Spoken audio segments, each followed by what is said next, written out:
School పిల్లల ముందు, బడి పిల్లల ముందు కేసీఆర్ గురించి ఇష్టం వచ్చినట్టు మాట్లాడడం జరిగింది. చాలా నీచాతి నీచంగా అసలు ఆయన రాజీవ్ గాంధీని ఉద్దేశించి కేసీఆర్ గారిని కలుపుతూ మాట్లాడినటువంటి సందర్భం కూడా కనిపించింది.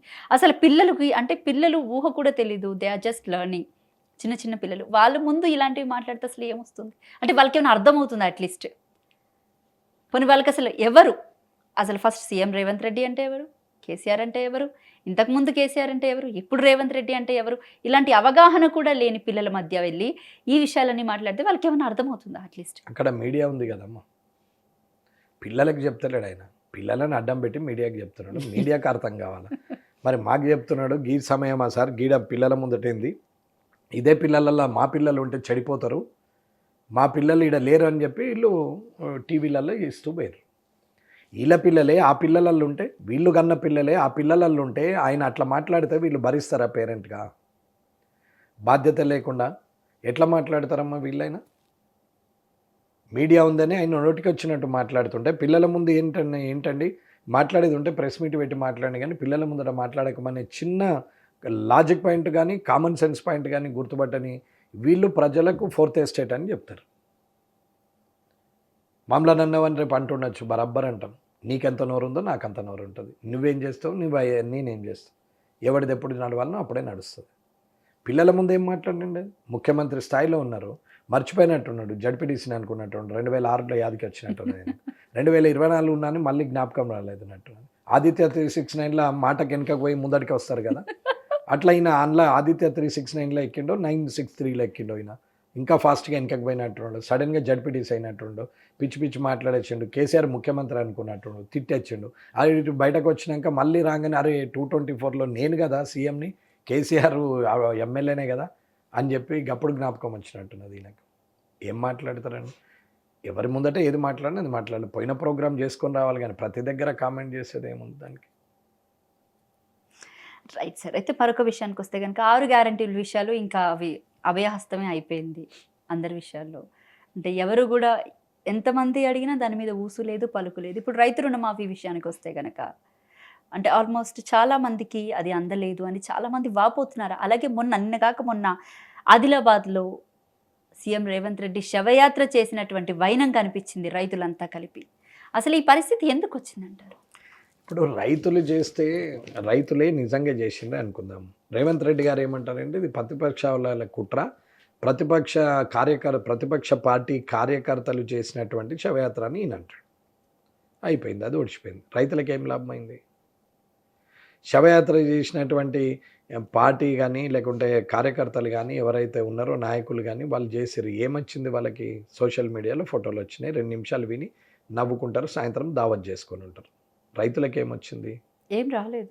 మీడియాలో యూట్యూబ్లో మొత్తం మందిలా వస్తే వాళ్ళకు లాభం వచ్చి ఉంటుంది, వాళ్ళది ఎక్స్పోజర్ వచ్చి ఉంటుంది. రైతులకి ఏమొచ్చింది?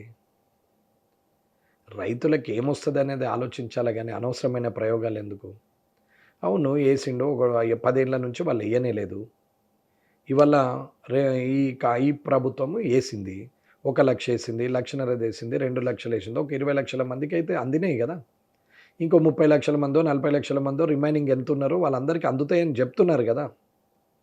హెల్ప్ లైన్లు పెట్టిరు కదా కలెక్టరేట్లా, కారణాలు వెతుకుతున్నారు కదా. వేసిన 19,000 కోట్లు మొత్తం మందికి ముట్టినాయా లేవా చూస్తున్నారు కదా. అవి ముట్టిన తర్వాత ఇంకా డబ్బులు తక్కబడి ముట్టకపోతే ఇంకా డబ్బులు వేసే ప్రయత్నం చేస్తారు కదా. అవన్నీ చెయ్యనప్పుడు కదా ప్రతిపక్ష పార్టీ మొదలు పెట్టాల్సింది, నాతో సహా లొల్లి మొదలు పెట్టాల్సింది అప్పుడే కదా. దానికి కనీసం సమయం ఇవ్వరా?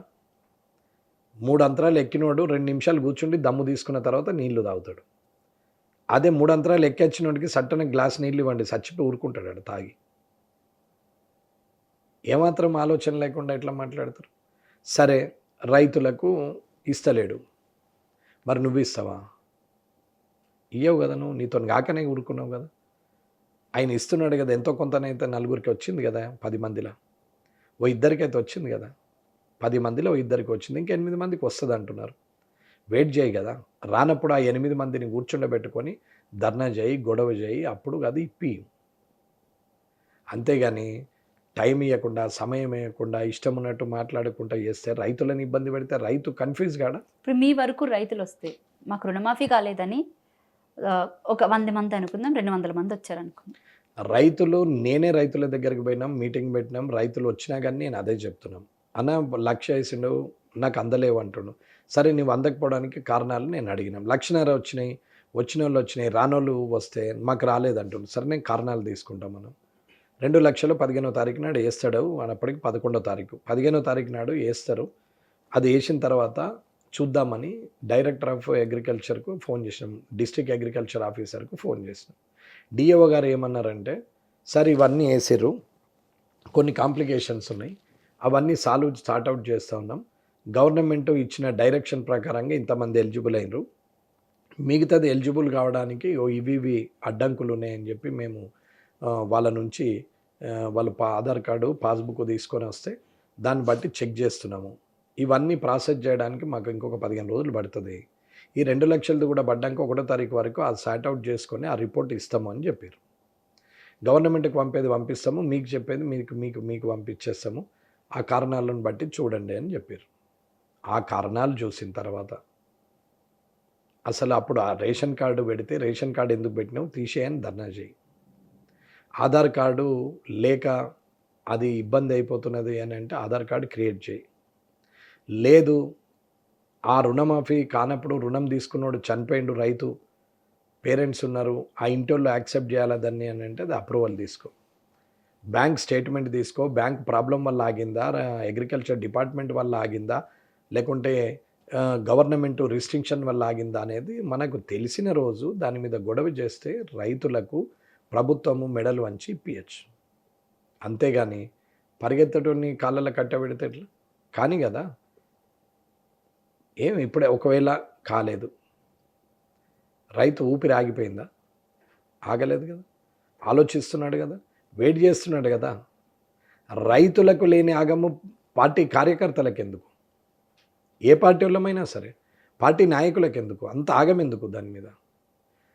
టైం ఇంకో 15 రోజులు ఇచ్చిన తర్వాత మొదలుపెట్టు, అప్పుడు అప్పుడు రైతులే వస్తారు.